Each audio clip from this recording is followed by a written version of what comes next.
आज सबसे पहले शुरुआत करते हैं इस बड़ी खबर से। विजन डॉक्यूमेंट की शुरुआत में भले ही बीजेपी ने 2014 में रामलला को अपना घर दिलाने का वायदा न किया हो, लेकिन गुजरात के चुनाव और 2019 के लोकसभा चुनाव की आहट ने साफ कर दिया है कि राम मंदिर बीजेपी के विजन डॉक्यूमेंट में हो या न हो, उनके एजेंडे में जरूर है। यह बात इसलिए स्पष्ट हो जाती है क्योंकि भारतीय जनता पार्टी के अध्यक्ष अमित शाह ने सुप्रीम कोर्ट में राम मंदिर के बहस के पहले दिन अदालत में दिए गए दलीलों को आधार बनाकर कांग्रेस पर निशाना साधा है। सुन्नी वक्फ बोर्ड के वकील की हैसियत से खड़े कपिल सिब्बल को वकील न मानकर कांग्रेस का प्रवक्ता माना, लिहाजा कांग्रेस ने पलटवार भी किया है और राम के नाम पर राजनीति ने एक नई करवट बदली है। गुजरात में चुनाव चल रहे हैं, कांग्रेस अध्यक्ष जो बनने वाले हैं, राहुल गांधी जी मंदिर मंदिर जाकर अभी अपनी श्रद्धा व्यक्त कर रहे हैं। एक और मंदिरों के चुनावी दौरे चल रहे हैं और दूसरी ओर श्री राम जन्मभूमि केस पर सुनवाई को टालने के लिए कपिल सिब्बल का उपयोग किया जा रहा है। मैं मानता हूं कांग्रेस पार्टी ने अपने दोहरे रवैये को जनता के सामने स्पष्ट करना चाहिए और साफ होकर आना चाहिए कि राम जन्मभूमि केस जल्दी चले, वो कांग्रेस पार्टी चाहती है या नहीं चाहती है। गुजरात के परिप्रेक्ष्य में सवालों का जवाब देने से बच रही भारतीय जनता पार्टी राहुल गांधी जी द्वारा पूछे गए गुजरात के विकास और प्रगति से जुड़े सवालों से रण छोड़कर भाग रही भारतीय जनता पार्टी अब मुद्दों को भटकाने के लिए गुजरात की विकास की गाथा और 22 साल के कुशासन पर जवाब देने से बचने के लिए अमित शाह जी के माध्यम से उन्होंने आज फिर शतरंज का एक नया मोहरा रचा और चला। अब अमित शाह जी भी सवाल पूछने लगे हैं जवाब देने की बजाय। इसमें कोई शक नहीं है कि मामला बड़ा बन रहा है क्योंकि बीजेपी के अध्यक्ष अमित शाह ने इस मामले को न सिर्फ बड़ा बना दिया बल्कि अपने जवाब भी सामने रखे और सवाल भी। और जब अब श्री राम जन्मभूमि केस के रास्ते में रोड़े अटकाने हैं, तब भी कपिल सिब्बल कांग्रेस पार्टी की ओर से सुन्नी वक्फ बोर्ड के वकील के रूप में आए हैं। मैं मांग करता हूं कि कांग्रेस पार्टी ने इस पर अपना स्टैंड स्पष्ट करना चाहिए कि कांग्रेस पार्टी श्री राम जन्मभूमि केस की सुनवाई जल्द से जल्द हो, इस विषय पर सहमत है या नहीं, या कांग्रेस पार्टी भी चाहती है कि 2019 के चुनाव तक श्री राम जन्मभूमि केस की सुनवाई न हो। इस देश की सबसे बड़ी त्रासदी जिसमें 25,000 लोग का कत्ल हुआ और 50,000 से अधिक जले, वो 2 दिसंबर 1984 को भोपाल गैस ट्रेजेडी थी। और उसमें वकील कौन थे? ये मैं आपको उनके ओपिनियन की लिखित कॉपी दस्तखत के साथ रिलीज कर रहा हूं अमित शाह जी और भाजपा के अवलोकन के लिए। वो थे अरुण जेटली जी। तो अगर किसी त्रासदी में कोई वकील बन जाए, पूरी पार्टी आरोपित होती है, तो क्या श्री अमित शाह आज वायदा करते हैं देश के समक्ष कि आज रात को ही अरुण जेटली जी को वित्त मंत्री के पद से बर्खास्त कर भाजपा की सदस्यता से बर्खास्त कर दिया जाएगा? सुनवाई के दौरान वरिष्ठ वकील राजीव धवन ने साफ तौर से कहा कि भारतीय जनता पार्टी की सरकार राम मंदिर को भुनाना चाहती है, इसलिए इस मुद्दे को सुप्रीम कोर्ट की सुनवाई के लिए चुनाव के बाद 2019 में रखे। राजीव धवन की इसी दलील को सुन्नी वक्फ बोर्ड के वकील कपिल सिब्बल का समर्थन मिला और कपिल सिब्बल ने कोर्ट पर यह दबाव डालने की पूरी कोशिश की कि सुनवाई 2019 तक टाल दी जाए। हालांकि इसका विरोध सरकारी पक्ष के वकील और हिंदू संगठन के वकीलों ने जमकर किया। अगली सुनवाई 8 फरवरी तक टाल दी गई है, लेकिन बीजेपी के खेमे में खलबली है। अयोध्या विवाद का फैसला कब और क्या होगा ये तो किसी को नहीं मालूम, लेकिन सुप्रीम कोर्ट में पहले ही दिन की सुनवाई के बाद बीजेपी ने कांग्रेस को घेरने का मौका खोज लिया। कपिल सिब्बल सुन्नी बोर्ड के वकील के तौर पर पैरवी कर रहे हैं और उन्होंने कोर्ट के सामने इस मुद्दे को बीजेपी का चुनावी एजेंडा करार देते हुए सुनवाई को टालने की मांग की। कपिल सिब्बल ने कोर्ट के सामने कहा, राम मंदिर बीजेपी के घोषणा पत्र का हिस्सा रहा है, लिहाजा मामले की सुनवाई 2019 तक टाल दी जाए। इस पर रामलला विराजमान के वकील हरीश साल्वे ने इस बात का कड़ा विरोध किया। साल्वे ने कहा, अदालत से राजनीतिक प्रभाव को ध्यान में रखने की बात करना गलत है। कोर्ट को मामले की फौरन सुनवाई करनी चाहिए, जिससे कोई गलत संदेश न जाए। सिब्बल की दलील को सुप्रीम कोर्ट ने भी खारिज कर दिया, लेकिन बीजेपी अध्यक्ष अमित शाह ने इस मुद्दे पर कांग्रेस को घेरने में देरी नहीं की। कांग्रेस पार्टी श्री राम जन्म केस की सुनवाई जल्द से जल्द हो, इस विषय पर सहमत है या नहीं, या कांग्रेस पार्टी भी चाहती है कि 2019 के चुनाव तक श्री राम जन्मभूमि केस की सुनवाई न हो। इस बात पर कांग्रेस पार्टी ने अपना रुख स्पष्ट करना चाहिए। हालांकि कांग्रेस इस मुद्दे पर कोर्ट के फैसले का सम्मान करने की बात कह रही है और बीजेपी पर सियासत का आरोप भी मढ़ रही है। अमित शाह जी भगवान राम के नाम पर एक बार फिर वोट बटोरने हेतु किस बात का विवाद खड़ा कर रहे हैं? आदरणीय साथियों, सच्चाई यह है कि भारतीय जनता पार्टी की भूमिका इस पूरे मामले में मंथरा की है। वो कभी नहीं चाहते कि भगवान राम का वनवास खत्म हो। जाहिर है ये सियासत है और इसी सियासत का नफा नुकसान भांपते हुए बीजेपी ने सियासी दांव भी खेल दिया है। आने वाले दिनों में बीजेपी कपिल सिब्बल की दलीलों को भुनाने की कोशिश भी करेगी। Team news nation. और आइए आपको बताते हैं कि कोर्ट ने अगली सुनवाई फरवरी 2018 तक क्यों टाल दी। ऐसा नहीं है कि कोर्ट के पास वक्त नहीं था, लेकिन कुछ ऐसे तथ्यों को कोर्ट के सामने रखा गया जिसकी वजह से 2 महीने का वक्त कोर्ट को देना पड़ा।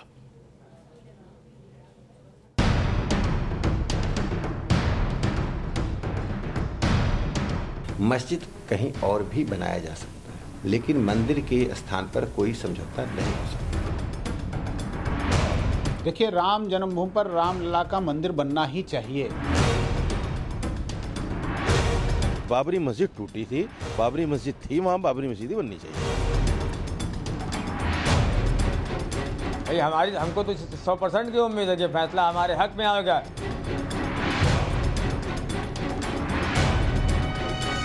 अयोध्या विवाद पर सुप्रीम कोर्ट में होने वाली सुनवाई पर पूरे मुल्क की निगाहें टिकी थी।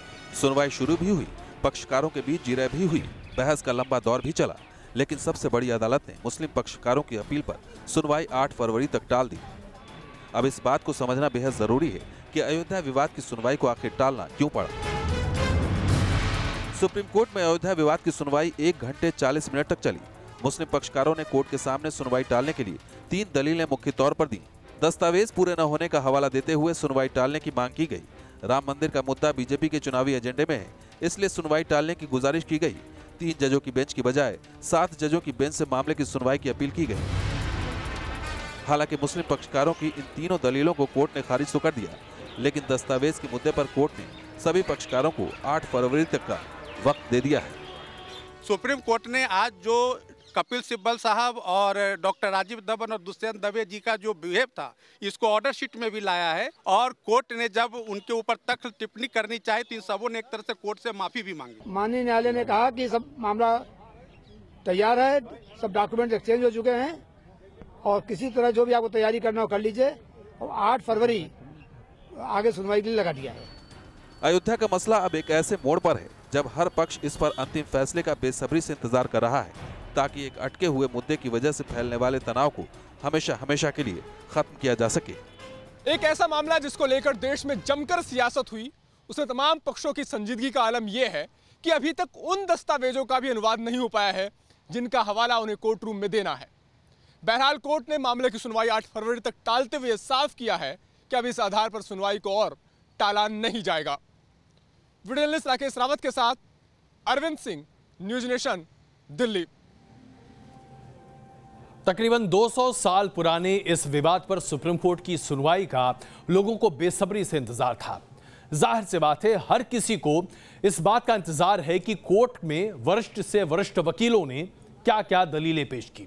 तो आइए आपको ले चलते हैं कोर्ट रूम, यह दिखाने के लिए कि कोर्ट रूम का माहौल 1 घंटे 40 मिनट क्या रहा। 164 साल पुराने अयोध्या विवाद पर देश की सबसे बड़ी अदालत में सुनवाई शुरू हुई। चीफ जस्टिस की अध्यक्षता में 3 जजों की बेंच ने सबसे पहले मुस्लिम पक्षकार सुन्नी वक्फ बोर्ड की दलीलों को सुना। कपिल सिब्बल ने सबसे पहले दस्तावेज का मुद्दा उठाया। उन्होंने कोर्ट से कहा, कोर्ट के सामने वो सारे दस्तावेज नहीं लाए गए हैं जो इलाहाबाद हाईकोर्ट की लखनऊ बेंच के सामने रखे गए थे। अयोध्या में हुई खुदाई पर ASI की पूरी रिपोर्ट अभी रिकॉर्ड का हिस्सा नहीं बनी है।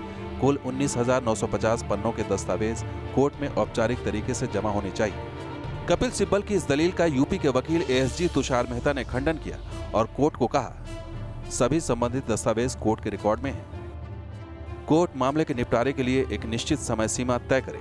इस पर रामलला पक्ष के पैरोकार हरीश साल्वे ने इसका जवाब दिया। उन्होंने कहा, यहाँ मामला निचली अदालत जैसा नहीं है, यहाँ अपीलों पर सुनवाई हो रही है। ये 3 महीने में पूरी हो सकती है। पूरी कोशिश हुई कि मुकदमा अभी शुरू ना हो। जो कोर्ट ने ऑर्डर पास किया और उसमें कहा कि कुछ चीजें जो कमी है पूरी कर ली जाए और उसके बाद 8 फरवरी को बहस की जाए। अयोध्या मसले पर सुनवाई के दौरान वक्फ बोर्ड का रवैया जहां सुनवाई को टालने का दिखा, तो वहीं सरकार की तरफ से मामले के निपटारे में अब और देरी नहीं करने की गुजारिश की गई। कोर्ट रूम में करीब 1 घंटा 40 मिनट तक चली गर्मागर्म बहस में मुस्लिम पक्षकारों की तरफ से पेश हुए वकील राजीव धवन और कपिल सिब्बल ने पूरी कोशिश की कि किसी तरीके से इस मामले की सुनवाई को टाल दिया जाए। कपिल सिब्बल ने जहां दस्तावेजों की कमी का हवाला दिया, वहीं दूसरी ओर इस मामले के सियासी असर का हवाला देते हुए सुनवाई को जुलाई 2019 तक टालने की मांग की। राजीव धवन ने तो चीफ जस्टिस के रिटायरमेंट का हवाला देते हुए उनसे इस मामले को न सुनने का आग्रह कर दिया, लेकिन सुप्रीम कोर्ट ने इन दलीलों को कोई खास तरजीह नहीं दी। जर्नलिस्ट राकेश रावत और सहयोगी रविकांत के साथ अरविंद सिंह, न्यूज नेशन, दिल्ली। अफसोस कि भारतीय राजनीति की धुरी आज आस्था के केंद्र राम पर जा टिकी है। हालांकि ये बात नई नहीं है, लेकिन इसका चुनावी इस्तेमाल आस्था पर चोट तो पहुंचाता ही है। आइए बात करते हैं, जब हम सियासत अयोध्या पर कर रहे हैं तो जरा राजनीति के सबसे बड़े मुकाबले यानी कि गुजरात की बात भी कर लेते हैं। आज राहुल गांधी ने प्रधानमंत्री नरेंद्र मोदी से 7वां सवाल पूछा। महंगाई जो कि सर चढ़कर बोल रही है, उस पर राहुल गांधी ने सरकार को घेरने की कोशिश की, लेकिन जिस ग्राफिक्स के जरिए वो सरकार पर तंज कसना चाहते थे, उसमें आंकड़ों की गड़बड़ी थी। अब जरा सोचिए, जिस चुनाव में दोनों पार्टियों ने सब कुछ अपना दांव पर लगा रखा है, वहां किसी की गलती क्या दूसरा माफ कर देगा? भारतीय जनता पार्टी ने न सिर्फ गलती को पकड़ा, बल्कि राहुल गांधी को ऐसा धोबी पाठ दिया कि शायद अच्छे भी याद रखेंगे। महंगाई के मुद्दे पर कांग्रेस उपाध्यक्ष राहुल गांधी ने तीर छोड़ा तो दाव उल्टा पड़ गया। कैसे, ये समझने के लिए राहुल गांधी के 7वें सवाल के पहले पोस्ट को देखिए। महंगाई को लेकर राहुल ने बीजेपी पर वार किया। इसके बाद 2014 और 2017 में महंगाई के आंकड़े पेश किए। गैस सिलेंडर पहले 404 रुपए था, लेकिन 3 साल में 742 रुपए हो गया। लेकिन राहुल ने 179% बढ़ोतरी कहा, जबकि ये आंकड़ा 79% है। दाल के दाम 3 साल पहले 45 रुपए किलो थे, जो अब 80 रुपए किलो हो गए। इसे भी 177% पोस्ट किया गया, जबकि ये आंकड़ा 77% था। टमाटर 3 साल पहले 35 रुपए किलो में और अब 100 रुपए किलो। उन्होंने लिखा था 285% बढ़ोतरी हुई, जबकि ये आंकड़ा 186% है। प्याज के दाम 3 साल पहले 40 रुपए किलो थे, जो अब 80 रुपए किलो मिलता है। इसमें भी 200% की बढ़ोतरी। दूध 38 रुपए किलो, अब 50 रुपए किलो। इजाफा दिखाया 131%, होना चाहिए करीब 32%। डीजल 56 रुपए लीटर मिलता था, अब मिलता है 63 रुपए लीटर। इजाफा दिखाया 113%, जबकि होना चाहिए करीब 12.5%।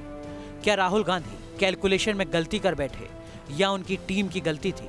खैर 15 मिनट बाद राहुल ने पोस्ट डिलीट कर दी, लेकिन तब तक विरोधी खेमा उनके गणित ज्ञान को बनाने में जुट गया। जो सवाल उसके हैं, ना उसका अंक गणित सही है, और ना तो मैथमेटिक्स सही है ना तो अर्थमेटिक्स सही है, तो चूचू का मुरब्बा है वो।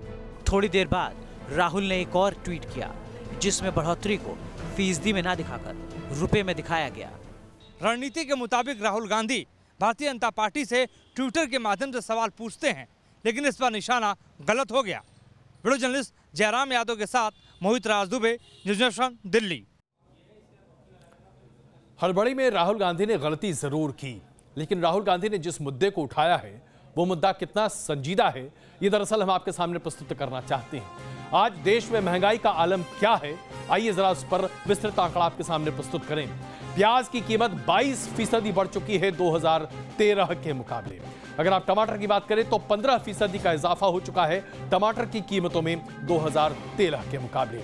अगर आप चना दाल की बात करें तो 34% से लेकर 40% तक की बढ़ोतरी चना दाल की कीमत में हो चुकी है। ऐसे ही आप कई आंकड़े ले सकते हैं। कुल मिलाकर देखा जाए तो देश में आज बढ़ोतरी हर मामले में हुई है जहां महंगाई की बात हो। सवाल यह उठता है कि आखिरकार इस पर सरकार ने नकेल कसने की कोशिश क्यों नहीं की। ये एक वाकई में बड़ा मुद्दा है। लेकिन आइए अब जरा बात करते हैं कि गुजरात में धर्म विवाद पर कांग्रेस ने पहले कैसे अब जनेऊ कांड इस्तेमाल कर दिया है। कांग्रेस मुख्यालय पर ऐसे पोस्टर लगाए गए हैं जिसमें राहुल गांधी के नाम के आगे पंडित लिखा हुआ है। इतना ही नहीं, पोस्टर में हिंदू देवी देवताओं के साथ मुसलमान, सिख और ईसाई धर्म की आस्थाओं से जुड़ी तस्वीरें भी हैं और उसके ठीक नीचे राहुल गांधी के नाम बधाई संदेश भी है। इस पोस्टर को कांग्रेस मुख्यालय के बाहर कांग्रेस के नेता जगदीश शर्मा ने लगवाया है और इस पर अपने अपने तर्क भी दिए जा रहे हैं।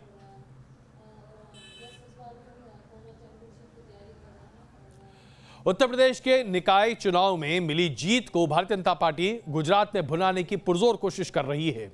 अब इस कड़ी में उत्तर प्रदेश में से जीत कर आए भारतीय जनता पार्टी के 14 मेयर आज प्रधानमंत्री से मुलाकात कर चुके हैं। खास बात यह है कि राहुल गांधी के गढ़ अमेठी में बीजेपी का झंडा उठाने वाले नवनिर्वाचित नगर पंचायत अध्यक्ष चंद्रमा देवी और जायस नगर पालिका के अध्यक्ष महेश प्रताप को भी मेयर के बराबर अहमियत दी गई है।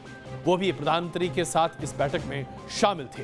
माना जा रहा है कि मेयर जो तमाम चुने गए हैं वो गुजरात में भी पार्टी के लिए यानी कि भारतीय जनता पार्टी के लिए चुनाव प्रचार करेंगे।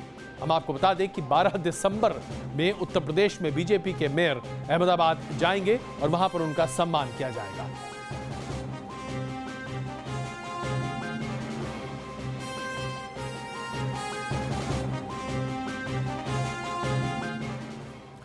देशद्रोह और हिंसा भड़काने के आरोप में जेल में बंद हनीप्रीत की मुश्किलें कम होती नहीं दिखाई दे रही। हनीप्रीत अब आर्थिक तंगी से गुजर रही है, कम से कम ऐसा उसका दावा है और वो ऐसा मानती है कि अपना केस लड़ने के लिए भी उसके पास पैसे नहीं है। खबर के मुताबिक हनीप्रीत ने जेल प्रशासन से गुहार लगाई है कि उसके सीज किए हुए सभी खातों को और सभी अकाउंट को खुलवा दिया जाए, वरना वो अपने वकीलों को पैसा दे न पाए, इसमें वे असमर्थ है। पाई पाई को मोहताज हनीप्रीत, वकीलों को देने के लिए नहीं है पैसे। रेप केस में 20 साल की सजा काट रहे डेरा सच्चा सौदा प्रमुख राम रहीम की चहेती बेटी हनीप्रीत आर्थिक तंगी में है। अंबाला जेल में बंद हनीप्रीत के पास केस लड़ने के लिए पैसे नहीं हैं। खबरों के मुताबिक हनीप्रीत ने जेल प्रशासन को पत्र लिखा है और सीज हुए अपने तीनों बैंक अकाउंट खुलवाने की गुजारिश की है। हनीप्रीत ने जेल प्रबंधन से कहा है कि मेरे मामले में पंचकुला एसआईटी ने चार्जशीट कोर्ट में पेश कर दी है। केस कोर्ट ट्रायल पर गया है, मेरे पास केस लड़ने के लिए पैसे नहीं हैं। 25 अगस्त को राम रहीम को दोषी करार दिए जाने वाले दिन पंचकुला में हुई भारी हिंसा की साजिश रचने के आरोप में हनीप्रीत जेल में बंद है। हरियाणा पुलिस की एसआईटी ने पंचकुला हिंसा के मामले में 979 पन्नों की चार्जशीट दाखिल की है, जिसमें खुलासा हुआ है कि 25 अगस्त को पंचकुला हिंसा की मास्टरमाइंड हनीप्रीत ही थी। उसी ने हिंसा भड़काने की पूरी प्लानिंग की थी। देखते ही देखते वक्त का पहिया घूम चुका है। आलीशान महलों में रहने वाली और करोड़ों रुपए की मालकिन हनीप्रीत आज पाई पाई को मोहताज है और अपनी कंगाली पर रोना रो रही है। Team news nation. दक्षिण भारत में तबाही मचाने वाले चक्रवाती तूफान ओखी की आफत मुंबई किस तरह से जूझ रही है, अब आपको ये दिखाने जाते हैं। ओखी तूफान का कहर आज मुंबई समेत महाराष्ट्र के पश्चिमी तटों पर खास देखने को मिला। तेज हवाओं की वजह से वहां स्थिति बद से बदतर होती रही।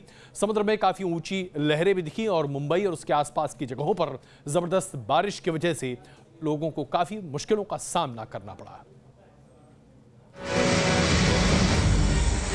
ओखी तूफान की दस्तक से घबराई मायानगरी, बेकाबू हुई समंदर की लहरें, तूफानी हवाओं के तांडव से फैली दहशत। देश के दक्षिणी राज्यों में कहर ढाने के बाद ओखी तूफान की जद में मुंबई समेत महाराष्ट्र के पश्चिमी तटीय इलाके आ गए। मुंबई से सटे सिंधुदुर्ग, रत्नागिरी, ठाणे, रायगढ़ और पालघर में ओखी तूफान के कोहराम की तस्वीरें देखने को मिली। तूफानी हवाओं के तांडव की तस्वीरें सिंधुदुर्ग की हैं, जहां तूफानी हवाएं करीब 85 किलोमीटर प्रति घंटे की रफ्तार से चली। तूफान के असर से कई हिस्सों में तेज हवा के साथ जबरदस्त बारिश से सामान्य जनजीवन अस्त व्यस्त हो गया। वहीं समंदर में कई नावों के डूबने की भी खबर है। ओखी तूफान की दस्तक के साथ ही मायानगरी मुंबई में समंदर की लहरों ने विकराल रूप धर लिया। सवेरे से हो रही लगातार बारिश और समुद्र का ये विकराल रूप अपने आप में दिखाने के लिए काफी है कि ओखी ने किस तरीके से मुंबई को जार-जार कर दिया है। समुद्र के इस रूप को देखते हुए प्रशासन ने किसी भी व्यक्ति को समुद्र किनारे टहलने से मना कर दिया है। हिदायत इस बात की भी दी गई है कि कोई भी समुद्र के भीतर न जाए, क्योंकि समुद्र के भीतर जाना किसी किस्म के हादसे को न्योता दे सकता है। बताया जा रहा है कि समंदर किनारे रहने वाले कई परिवारों की झुग्गियां और सामान लहरें अपने साथ बहा ले गई। हमारे घर के बर्तन भांडे कुछ भी नहीं बचे हैं, हमारे घर तक भी बह चुके हैं। मुंबई में तो बारिश के साथ साथ ओले भी गिरे। हालांकि मुंबई में हाई अलर्ट जारी करते हुए पहले ही बारिश की आशंका जताई गई थी, लिहाजा कम लोग घरों से बाहर निकले। वहीं राज्य के प्रभावित इलाकों में स्कूल कॉलेज बंद रहे। वीडियो जर्नलिस्ट राजेश के साथ विकास श्रीवास्तव, न्यूज नेशन, मुंबई। अब आइए जरा आपको बताते हैं कि ओखी तूफान का ये तांडव कहां और कैसे शुरू हुआ और कहां तक ये पहुंच सकता है। दरअसल कोलंबो, कन्याकुमारी के रास्ते तिरुवनंतपुरम, काजीकोट, कोची और अब ये मुंबई और उसके साथ साथ गुजरात तक इसका पूरा प्रकोप और कहर दिखाई दे रहा है। गुजरात और गोवा में इसका असर पहले से ही साफ दिखाई दे रहा है। हम आपको ये बताना चाहते हैं कि महाराष्ट्र के बाद दक्षिणी गुजरात में भी ओखी के तेवर साफ दिखाई दे रहे हैं, जिसकी वजह से हाई अलर्ट जारी किया गया है। गुजरात के सियासी घमासान पर इसका जबरदस्त असर पड़ा है। रैलियां रद्द होती जा रही हैं। उसके साथ साथ गोवा में भी छुट्टियां मनाने गए लोगों को अब समुद्र तट से निकलकर सिर्फ अपने होटलों तक सीमित होना पड़ रहा है। मुंबई में आफत, गुजरात में शामिल। चक्रवाती तूफान ने थामी रैलियों की रफ्तार। गुजरात में चुनावी घमासान चरम पर है। रैलियों का दंगल छिड़ा हुआ है, लेकिन ओखी ने मानो चुनाव की रफ्तार पर ब्रेक लगा दिया है। करीब 100 किलोमीटर प्रति घंटे की रफ्तार से ओखी गुजरात की ओर बढ़ रहा है। दक्षिण भारत में तबाही मचाने के बाद ओखी ने अब तेजी से मुंबई और गुजरात का रुख कर लिया है, जिसका असर ये है कि कई रैलियां रद्द कर दी गई हैं। आशंका है कि ओखी की वजह से गुजरात के वलसाड़, सूरत, नवसारी, भरूच, डांग, तापी, अमरेली, गिर सोमनाथ और भावनगर जिलों में भारी बारिश हो सकती है। ओखी सूरत के पास समंदर तट को डीप डिप्रेशन के तौर पर पार कर सकता है, जिसकी वजह से मौसम विभाग ने इसे बेहद खतरनाक ताकतवर कैटेगरी में रखा है। मौसम विभाग ने इन इलाकों में मछुआरों को समुद्र से दूर रहने की सलाह भी दी है और नुकसान कम करने के लिए जरूरी कदम भी उठाए जा रहे हैं। ओखी की आफत ऐसी है कि हेलीकॉप्टर की लैंडिंग नहीं हो पा रही है, जिसकी वजह से अमित शाह, वसुंधरा राजे और राहुल गांधी की रैलियां रद्द करनी पड़ी। आशंका है कि देर रात तक ओखी सूरत और नवसारी के इलाकों में दस्तक दे सकता है, जिसकी वजह से मुख्यमंत्री विजय रूपाणी सूरत के लिए निकल चुके हैं। Team news nation. आखिर कब तक देश के सम्मान के साथ हमारे राजनेता खिलवाड़ होता देखते रहेंगे और चुप्पी साधे रहेंगे? लोग सांस की बीमारी से मरें या परेशान हो तो चुप रहते हैं, कोई फर्क नहीं पड़ता उन्हें। पर्यटक दिल्ली से कन्नी काट ले, कोई दिक्कत की बात नहीं है। एमबीसी के कर्मचारी दिल्ली छोड़कर दूसरे शहरों का रुख कर दें, तब भी माथे पर कोई शिकन नहीं होती। लेकिन अब तो क्रिकेटर भी मुंह पर मास्क लगाकर फिरोज शाह कोटला मैदान में खेलने लगे हैं। प्रदूषण के नाम पर हिंदुस्तान का कद बौना कर रहे हैं, लेकिन आज भी हमारे महान राजनीतिज्ञ मौन रहते हैं। और पहले कहते थे दिल्ली दिल वालों की, आजकल कहते हैं मजबूत फेफड़े वालों की है। दिल्ली का दम घुट रहा है, खिलाड़ियों की सांसें फूल रही हैं। दिल्ली के फिरोज शाह कोटला मैदान पर टीम इंडिया और श्रीलंका का टेस्ट मैच जंग से कम नहीं। दूसरी पारी का आगाज करने जब श्रीलंकाई टीम उतरी तो खिलाड़ी मास्क पहने नजर आए। जहरीली हवाओं के अटैक से मैदान पर मेहमान खिलाड़ी तो जूझ रहे थे। इसी बीच तेज गेंदबाज सुरंगा लकमल दूसरी पारी में अपना तीसरा ओवर फेंकने के बाद ही वॉमिटिंग करने लगी और उन्हें मैदान छोड़कर पवेलियन लौटना पड़ा। 3 टेस्ट मैच की सीरीज का तीसरा और निर्णायक मैच खेला जा रहा है। मैच के दौरान दिल्ली में फैले प्रदूषण का असर एक बार फिर दिखाई दिया। इससे पहले मैच के दूसरे दिन श्रीलंकाई खिलाड़ियों ने लगातार स्मॉग की शिकायत की और सांस लेने में दिक्कत जैसी समस्या के बारे में अंपायरों से शिकायत की। मैच कई बार रोका भी गया। 140 साल में इंटरनेशनल टेस्ट क्रिकेट के इतिहास में ऐसा पहली बार हुआ जब कोई टीम एंटी पॉल्यूशन मास्क पहनकर उतरी। Team news nation.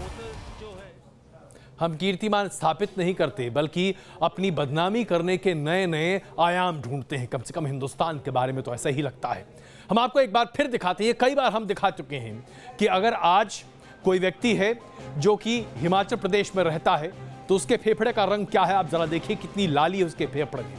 और वही व्यक्ति उसी उम्र का अगर दिल्ली में है तो उसके फेफड़े में काली कितनी है, ये आप देखिए। ये है दिल्ली में प्रदूषण का असर, जिसकी वजह से आज जो बच्चा पैदा हो रहा है वो भी प्रतिदिन 16 से 50 सिगरेट जैसी हवा अपने फेफड़ों में रख रहा है। पुराणों में लिखा गया है कि कल्प वृक्ष के सामने अगर किसी वरदान की मांग रखें तो मन की मुराद पूरी हो जाती है।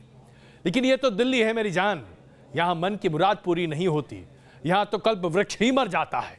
अफसोस की बात है कि यह सरकारी लापरवाही की वजह से न हुआ। ना बिल्कुल नहीं, वरना बवाल मच जाता भाई।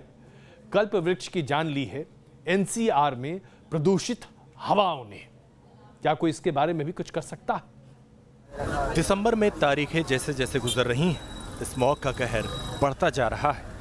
देश की राजधानी में हवा न सिर्फ खराब बल्कि खतरनाक हो चुकी है। जहरीले कण हवा में किस तरह से दिल्ली एनसीआर में खुल चुके हैं ये आपको इस स्क्रीन से नजर आ जाएगा। सामने आप देख सकते हैं कि एयर क्वालिटी इंडेक्स इस समय क्या बयां कर रहा है। जो PM 2.5 की स्थिति है वो हानिकारक स्थिति से भी आगे निकल चुकी है। 400 से ज्यादा 2.5 देख सकते हैं आप, 400 का आंकड़ा पार कर चुका है। कार्बन मोनोऑक्साइड 500 के लेवल पे पहुंच चुका है। मौसम विभाग का अनुमान है कि अगले 48 घंटों में तापमान में भारी गिरावट होगी, यानी सर्दी का सितम बढ़ेगा और स्मॉग का भी। नोएडा के बॉटनिकल गार्डन में भी प्रदूषण का कहर साफ दिखाई दे रहा है। यहाँ कल वृक्ष का पेड़ सूखने लगा है। पौराणिक ग्रंथों में कल वृक्ष की काफी मान्यता है। जब एक पत्तियों के ऊपर देख ली, यहाँ चारों तरफ देखिए सब में धूल जमी हुई है और इसमें जो हानिकारक तत्व हैं वो अगर उस पेड़ पत्ती के ऊपर हैं तो वो धीरे धीरे पेड़ को खत्म कर देंगे। उधर वैज्ञानिकों का मानना है कि धूल और धुएं के प्रकोप से बचाने के लिए पानी का छिड़काव जरूरी है, लेकिन अब तक इस पर कोई फैसला नहीं हुआ। जिस तरह स्मॉग का शिकंजा कसता जा रहा है उससे सरकारों की सुस्ती मुश्किलें बढ़ाने वाली हैं। दिल्ली से सैयद आमिर और नोएडा से राजकुमार के साथ टीम न्यूज़ नेशन। अब तो सरकार से गुहार लगाने का मन भी नहीं करता, न ही किसी तरह की उम्मीद है सरकार या सरकारी एजेंसियों से। अब तो एनसीआर वालों एक ही रास्ता है आपके पास, या तो प्रदूषित हवा में जीना सीख लीजिए या दिल्ली छोड़कर भाग जाइए। दिल्ली के मौसम की तरह ही ऐसा लगता है कि दिल्ली की कानून व्यवस्था भी पूरे तरीके से चरमरा चुकी है। दिल्ली में कब कौन कहां लूटा जाए, किसका सामान कहां हो जाए, कौन मर्डर किया जाए, दिल्ली में तो ऐसा लगता है जैसे कि सब कुछ संभव है। दिल्ली के गोविंदपुरी में लूट की ऐसी ही तस्वीरें सामने आई हैं। एक शख्स पर 3 लुटेरों ने अचानक हमला किया। पीड़ित शख्स की रॉड और डंडों से पिटाई की गई। लुटेरे पीड़ित से बैग छीन करने की कोशिश करते रहे। पूरी की पूरी वारदात सीसीटीवी में कैद हुई और जाहिर सी बात है अब इस पर पुलिस कुछ तलाश करने की कोशिश कर रही है। एक तरफ देश में प्रधानमंत्री डिजिटल इंडिया की बातें करते हैं, हर गांव तक इंटरनेट पहुंचाने की वकालत करते हैं, तो दूसरी तरफ जोधपुर में एक ऐसी तस्वीर है जिसे देखकर आप समझ जाएंगे कि क्या ऐसे ही डिजिटल इंडिया का ख्वाब पूरा किया जा सकेगा। 34 साल में जोधपुर के चाखू गांव में बहुत कुछ बदल चुका होगा, लेकिन 34 साल पहले खुले पोस्ट ऑफिस का आज भी वही हाल है जैसा 34 साल पहले था। न तब कुछ था न आज कुछ है। इस पोस्ट ऑफिस में तकरीबन 16 गांव के संदेशे आते हैं और 34 साल से डाकघर इसी हालत में है। तस्वीरें जोधपुर के चाखू गांव की हैं, जहां पर पिछले 34 साल से पोस्ट ऑफिस झोपड़ी में चल रहा है। देश को डिजिटल बनाने पर जोर दिया जा रहा है, लेकिन चाखू गांव के इस डाकघर को 4 दीवारी तक नसीब नहीं हुई। ये सारा काम काज इस एक झोपड़ी के अंदर ही सिमट करके रह गया। 34 वर्षों से ये इसी के अंदर चल रहा है। इस पोस्ट ऑफिस में बुनियादी सुविधाएं भी नहीं है, न बिजली है न ही पानी की सुविधा। बावजूद इसके 2 कर्मचारी पूरी मुस्तैदी के साथ लोगों के संदेशों को उनके लोगों तक बिना देर किए हुए पहुंचा रहे हैं। Team news nation. Shashi Kapoor, एक ऐसा नाम जिसने बॉलीवुड को एक अलग पहचान दी। आज उनका अंतिम संस्कार किया गया। उन्हें आप रोमांटिक हीरो कह सकते हैं, उन्हें आप पैरेलल सिनेमा के अगड़े पंक्ति में खड़े रहने वाले हीरो के तौर पर देख सकते हैं, उन्हें आप थिएटर के दुनिया में महारत हासिल करने वाले एक्टर के तौर पर देख सकते हैं। शशि कपूर के कई आयाम हैं और शशि कपूर की अंतिम विदाई के साथ कम से कम ये जरूर कहा जा सकता है कि बॉलीवुड एक बहुत बड़े अभिनेता, एक बहुत बड़े कलाकार को हमेशा याद करता रहेगा।